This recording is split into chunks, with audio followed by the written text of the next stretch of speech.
सिर्फ आखिरी 3 साल के लिए वापस गए और लोगों ने उन्हें क्रॉस पर टांग दिया।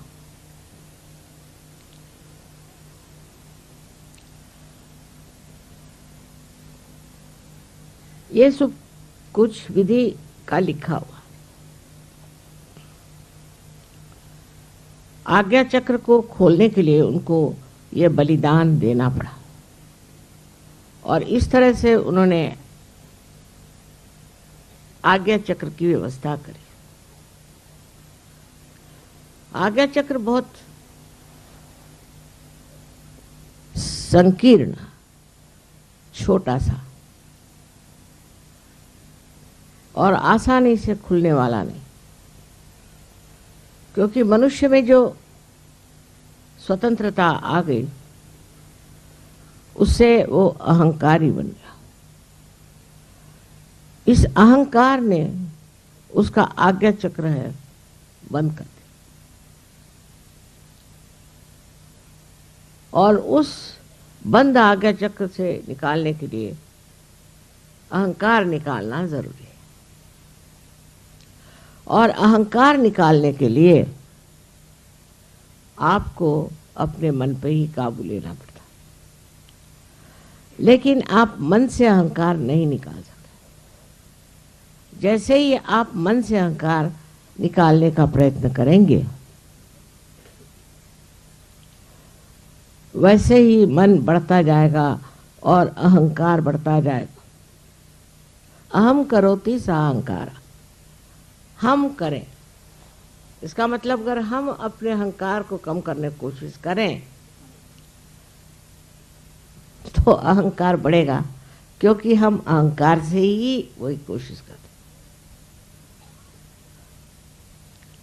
जो लोग ये सोचते हैं कि हम अपने अहंकार को दबा लेंगे, खाना कम खाएंगे,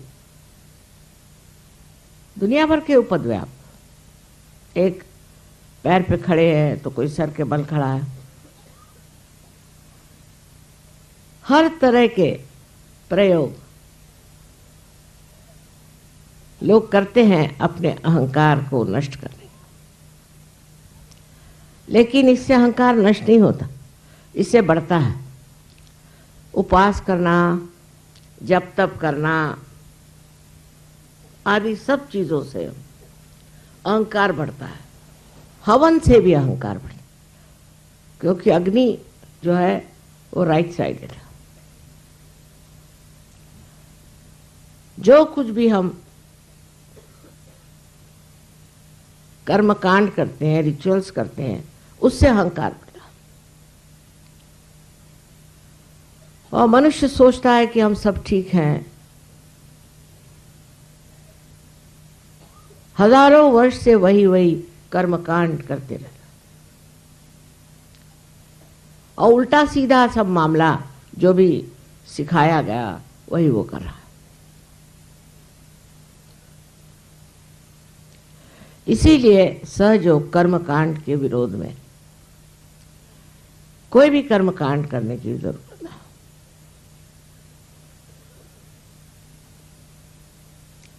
और वो अतिशयता पे पहुंचना तो और गलत।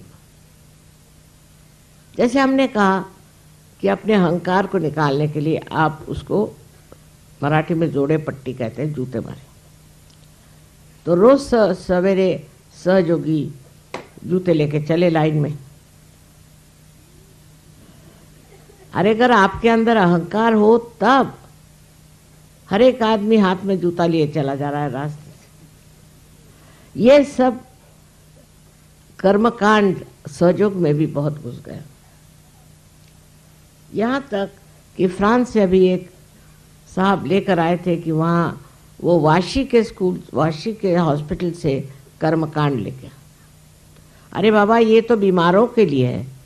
आपको अगर ये बीमारी हो तो आप ये कर्मकांड करो। जो कैंसर की बीमारी के कर्मकांड है वो भी उसमें लिखे। मैंने कहा कि मनुष्य का स्वभाव है कि कर्मकांड करे। क्यों? कि वो सोचता है मैं कर सकता हूं, मेरे कर्मकांड से कार्य हुआ। और इस कर्मकांड में सिर्फ आप ही लोग नहीं, परदेश में भी बहुत से लोग कर्मकांड करते रहते, तरह तरह। जैसे साल भर में एक बार चर्च को जाएंगे, माने आज के दिन, उसके बाद भगवान का नाम भी नहीं लेंगे, दुनिया भर के गंदे काम करके और कैथोलिक धर्म में जा करके वो कन्फेशन कर। ये सब मूर्खता अगर आप देख सकें तब आप सहयोगी हो गए।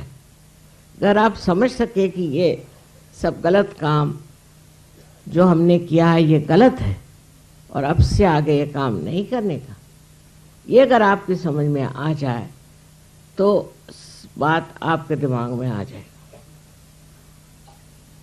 अब कर्मकांडी लोगों में और भी विशेषताएं होती। एक तो वो एक नंबर के कंजूस होते। अगर उनसे आप 10 रुपए की बात करो तो वो आकाश पे कूदने लग जाते। उसको मराठी में कवड़ी चुंबक कहते हैं। एक बात है, मराठी में ऐसे ऐसे शब्द हैं कि उससे आपका अहंकार ऐसे ही उतर जाए। जैसे कि कोई अपनी बड़ी बड़ी बातें बताने लगा, मैंने ये किया, मैंने वो कहा, तो उसको धीमे से कहने का कि तुम तो चने के पेड़ पर चढ़ रहे हो। चने का पेड़ तो होता नहीं, हरभऱ्याच्या झाडावर चढतात तुम्हें, तो वो ठंडा हो जाए।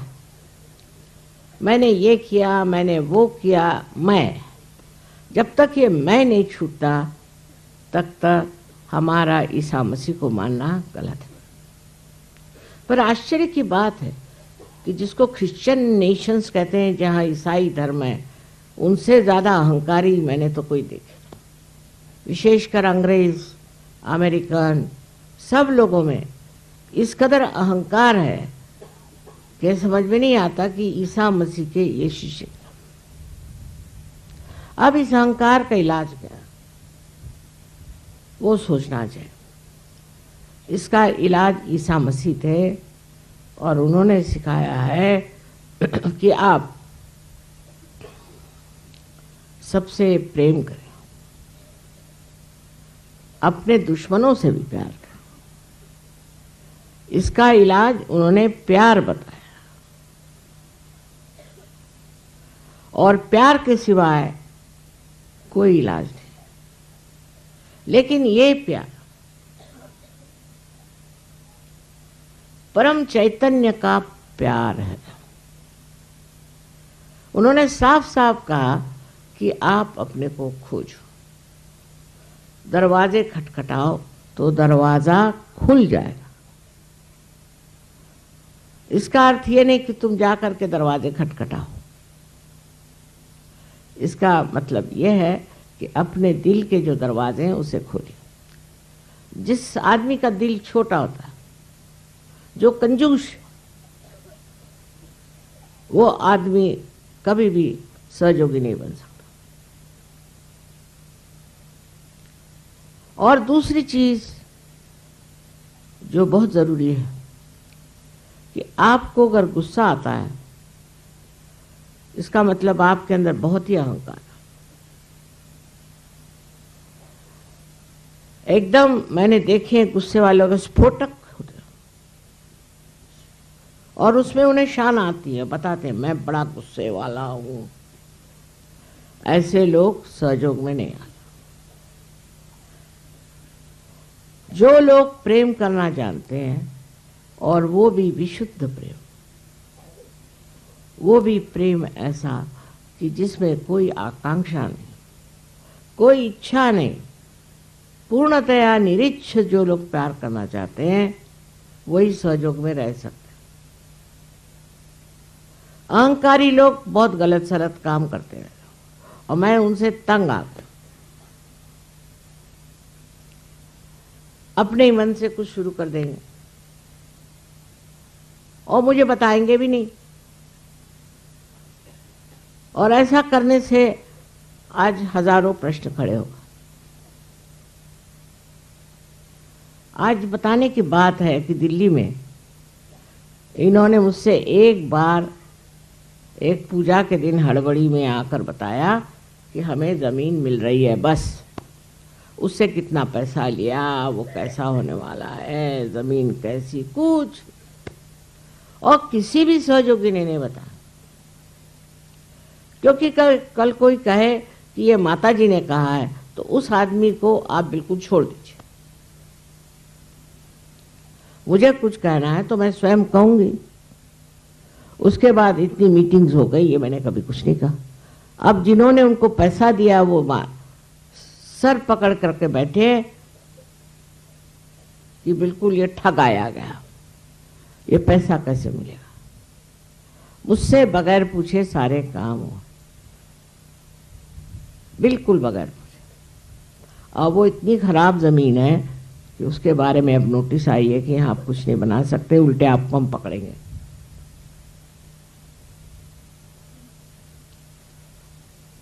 हर एक सहयोगी का अधिकार है कि मुझे आकर बताए और मुझसे पूछे। उन्होंने कोई सोसाइटी अपनी बना ली, हो गए पागल, तो जमीन मिल रही ना, इतनी खराब जमीन है कि वहां बताते हैं कि मुर्गी भी नहीं पाल सकते, तो सहयोगी हो क्या, मुर्गियों से भी गए बीते।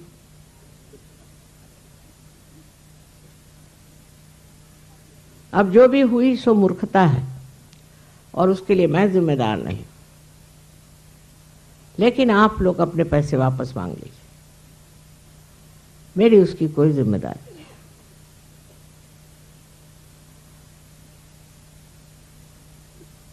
ईसा मसीह ने तो यहां तक कहा था कि जो लोग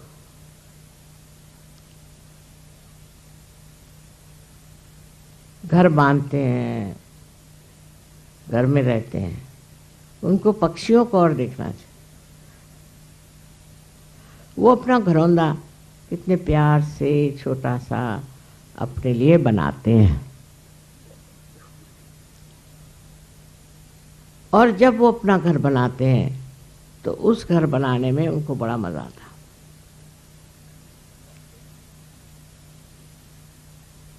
हर तरह से उन्होंने ये समझाया कि आप ममत्व को छोड़ दीजिए, ये मेरा घर है, ये मेरी जमीन, ये मेरे बच्चे, यहां तक कि ये मेरा देश। ये जो ममत्व है ये छूटना चाहिए, तभी आप जो है महान हो सकते। सारे विश्व में आप भाई बहन हैं। इसका मतलब नहीं कि आप अपने देशभक्ति को छोड़ दो, बिल्कुल नहीं। अगर आप देशभक्त नहीं हैं तो आप कुछ भी नहीं कर सकते। आप में देशभक्ति होनी ही चाहिए, लेकिन यही देशभक्त विश्वभक्त हो जाता है। अगर देशभक्ति नहीं है, जब बूंदी नहीं तो सागर कैसे बनेगा। तो प्रथम आपके अंदर देशभक्ति है कि नहीं, इसको पहले देखिए। आप देश के विरोध में कर कार्य कर रहे हैं तो आप देशभक्त हैं। ईसा मसीह को वापस जाने की कोई ज़रूरत नहीं थी। उन्होंने कहा भी था कि वहाँ सब ऐसे लोग रहते हैं जिनको सिर्फ मल की इच्छा है, म्लेच्छ है। लेकिन शालिवाहन ने उनसे कहा नहीं नहीं, तुम जाओ और को निर्मल तत्वम सिखाओ। वो सिखाने गए निर्मल तत्वम, उनको ही खत्म कर दिया। तो पागलों का देश, उनसे कुछ सीखने का था नहीं, पर सिखाने का था, इसलिए वो गए। और उसी लिए उनका अंत इस तरह से हुआ। बस समझदारी और क्षमा, क्षमा ही मंत्र है जिससे आज्ञा चक्र छूट सकता। अगर आपको किसी के प्रति कोई सी भी गलतफहमी है, किसी के प्रति आपको द्वेष है, या किसी के भी प्रति हिंसा की वृत्ति है, तो आपका आज्ञा ठीक नहीं हो सकता। जो भी आपको करना है वो प्रेम के द्वारा। आपको किसी को कहना भी है तो इसलिए कहना है कि उसका जीवन निर्मल हो जाए। अब ऐसा मत है नहीं कि आपने बच्चों को खराब करे। बच्चों को पूरी तरह से आपको डिसिप्लिन में लाना चाहिए। अगर आप डिसिप्लिन में बच्चों को ला नहीं सकते तो आपके बच्चे कभी अच्छे सहयोगी नहीं हो सकते। और उसके लिए आप में खुद होना चाहिए डिसिप्लिन। आप में अगर डिसिप्लिन नहीं रहेगा तो आप अपने बच्चों को ठीक नहीं कर सकते। ईसा मसीह का जीवन जो था उसके बारे में बहुत कम लिखा गया है, लेकिन उनके अंदर इस कदर डिसिप्लिन थी, इस कदर उन्होंने सहा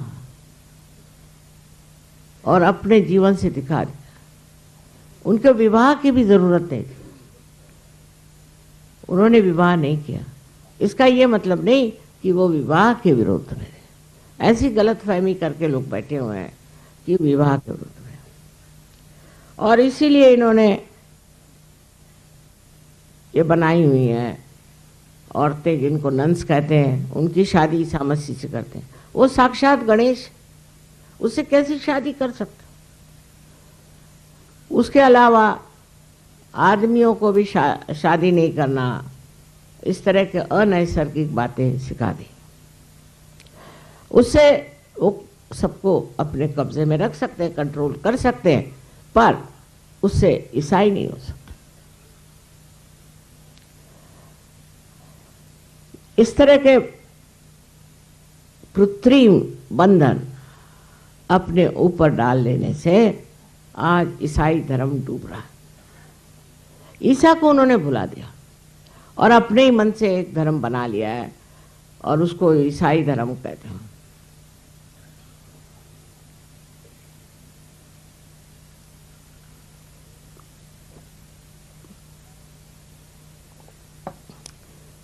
आजकल का ईसाई धर्म ईसा के नाम पे कलंक सा लगता है, क्योंकि मेरा जन्म ही इस धर्म में हुआ और मैंने इनकी सारी अंदरूनी बातें देख ली।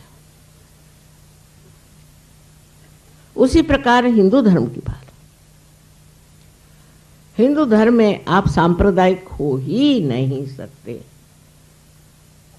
क्योंकि आपके अनेक गुरुओं, असली गुरु जैसे दत्तात्रेय जी वगैरह और नाथपंथी, आपके अनेक अवतरण हैं और आपके स्वयंभू अनेक। आपकी एक किताब नहीं, अनेक किताब। ईसाई लोगों में सिर्फ ईसा और बाइबल, तो वो फंडामेंटलिस्ट हो सकते हैं, मुसलमान हो सकते हैं और यहूदी लोग भी हो सकते हैं,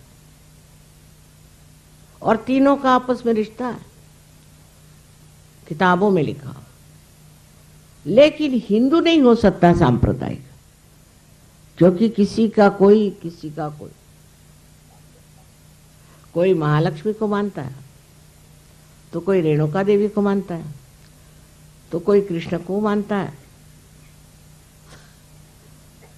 तो हर आदमी, हर परिवार, फैमिली अलग अलग इनकारनेशन को मानते हैं, किताब को मानते हैं। कोई सी भी ऐसी किताब नहीं है जिसके कहना चाहिए कि ये होली बाइबल जैसे।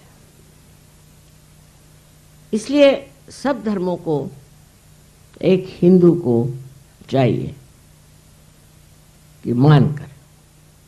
मैंने देखा है कि मान करने की शक्ति हिंदुओं में सबसे ज्यादा। एक मर्तबा एक हम होटल में थे, वहां बाइबल था, वो सब दूर बाइबल रख देते हैं चाहे कोई पढ़े ना पढ़े। सो वो बाइबल नीचे कर गया। सो हमारे साथ एक हिंदू थे, उन्होंने उस बाइबल को उठाया, सर पे रखा और फिर टेबल पे रख दिया। कभी बाइबल को पैर से नहीं छुएंगे, कभी नहीं। एक बार ईसाई धंधा कर लेंगे, हिंदू नहीं करेगा। सबकी इज्जत करना ये हिंदू का धर्म है। पर उससे आजकल जो लोग निकले हैं अजीब अजीब अजीबो गरीब, जो कि आज के हमारे पॉलिटिशियन लोग निकले हैं, इस तरह के लोग पैदा हुए हैं। तो बरसात में जैसे मशरूम निकलती है ऐसे कुछ लोग निकल आए, पर ये लोग हिंदू नहीं है। इनको अपने धर्म के बारे में कुछ मालूम है। उत्तर हिंदुस्तान के लोगों को तो बिल्कुल ही नहीं मालूम, और जो दक्षिण हिंदुस्तान के लोग हैं वो तो यही जानते कि ब्राह्मण को यहाँ पैसा देना है, वहाँ पैसा देना है, वो करना है, वो करना है। बस कर्मकांड के सिवाय इस महाराष्ट्र में और कुछ नहीं। इतने कर्मकांडी लोग हैं महाराष्ट्र में, बड़ी मेहनत करी हुई, सब व्यर्थ गई, क्योंकि बड़े कर्मकांडी हैं, वो छूट नहीं सकता उनसे। यहाँ एक सिद्धि विनायक का मंदिर है, उसके जो गणेश जी है उसको मैंने जागरूक मैंने की। अब देखती क्या हूँ कि वहाँ एक एक मील की लंबी कतारें, एक एक मील की, मंगलवार को खड़ी हुई। गणेश जी भी सो गए होंगे। इस कदर कर्मकांडी लोग महाराष्ट्र में हैं कि उस कर्मकांड से उनका स्वभाव जरा तीखा हो गया। और नॉर्थ इंडिया में भी मैंने देखा है कि कुछ लोग कर्मकांडी हैं, और जो कर्मकांडी लोग हैं उनमें गुस्सा बहुत तेज गुस्सा, और जो कर्मकांड में नहीं है वो लोग बहुत शांत। सो पहली चीज है कि कर्मकांड बंद करो, पर हर चीज का आदर करो। कर्मकांड बंद करो तो ये नहीं मतलब सबको लात मारते फिरो।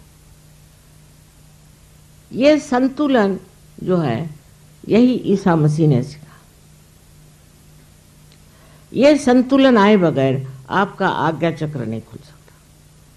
सबका सम्मान, सबका आदर, और बेकार के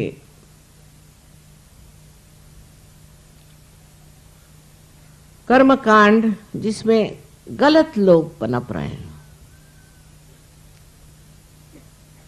आजकल के बहुत से जो झूठे साधु बाबा हैं वो कर्मकांड के ही वजह से ऐसे,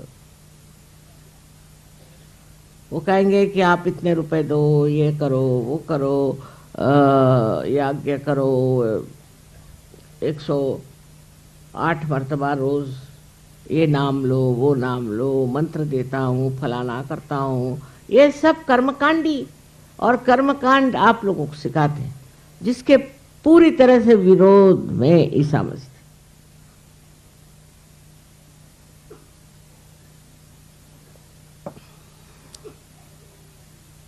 क्योंकि वो जानते थे कर्मकांड करने से आदमी अहंकारी हो जाए, और इस अहंकार को तोड़ने के लिए उन्होंने कर्मकांड को एकदम मना किया था।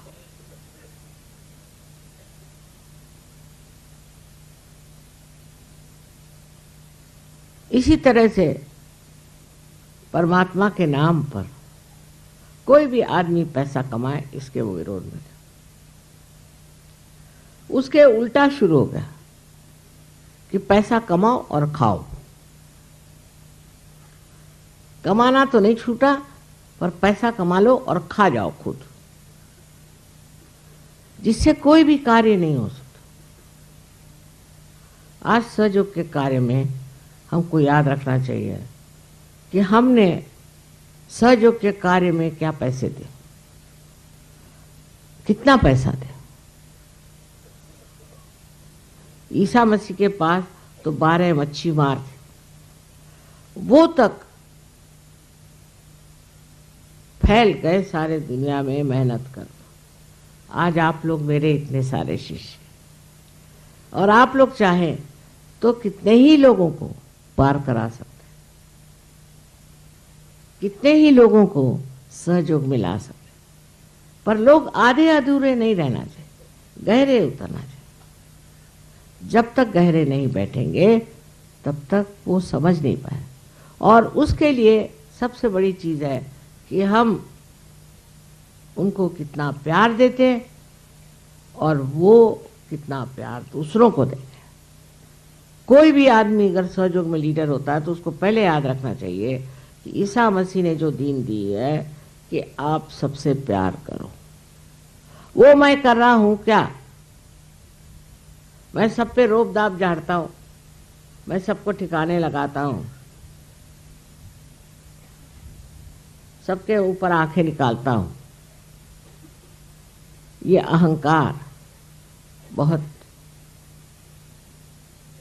सहयोग के विरोध में ही नहीं है, पर उसका नाश करने वाला है। जिस आदमी में भी अहंकार हो वो उसको कम करे और उसकी जगह प्यार से भरे, तो जीवन जो है सुखमय हो जाएगा, जीवन सुंदर हो जाएगा। अगर आपको प्यार करना आता नहीं तो थोड़े दिन आप सहयोग से बाहर रहें। पहले अपने हृदय के दरवाजे खोलें, उसी की शक्ति से सहयोग फैलेगा। बात यह है जो लोग सहयोग फैलाते हैं उनमें प्यार की शक्ति कम, गुस्से की शक्ति ज्यादा, कभी नहीं फैलेगा। प्यार से बढ़ेगा और गुस्से से घटेगा और नष्ट हो जाएगा। जो ईसा मसीह की सीख है वो बहुत जरूरी है कि हम लोग समझ लें। I'm sorry I had to talk in Hindi language because most of the people are here Indians. Some of them are Marathis and others are from the North India. I was telling them about Christ. What was his power? His power was of love and not of anger, because he is the one who has crossed the most difficult center of Agya. Those people who have ego never realize they have ego. With their ego, they do all kinds of nonsensical things. Without asking me, they have done something in Delhi. Without asking me, they have done something in Russia.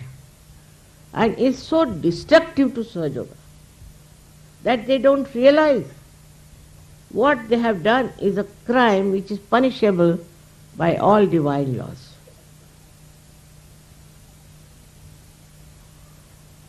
If you want to do anything, you must tell me beforehand. You must consult me. You must talk to me because I know what is happening. You don't know. If somebody wants to cheat you, then how will you know? If you were so sensitive, you would find out. You would have asked me, Mother, what should we do? At least ask me. This is the main thing missing among Sahajogis now, that we have a kind of a very subtle ego. If you make somebody a leader, it's very dangerous sometimes if the leader develops ego because of his wife. It's a very difficult thing. They can destroy Sahajoga completely. Anything is possible. So before you do anything like that, you have to consult. I am still living and you can ask. You can write to me. You can telephone to me. At least I am there to tell you. But then you have to develop your balance and your love. That is only through this Parama Chaitanya. With this all-pervading power of divine love, you can develop that discretion, you can develop that special powers.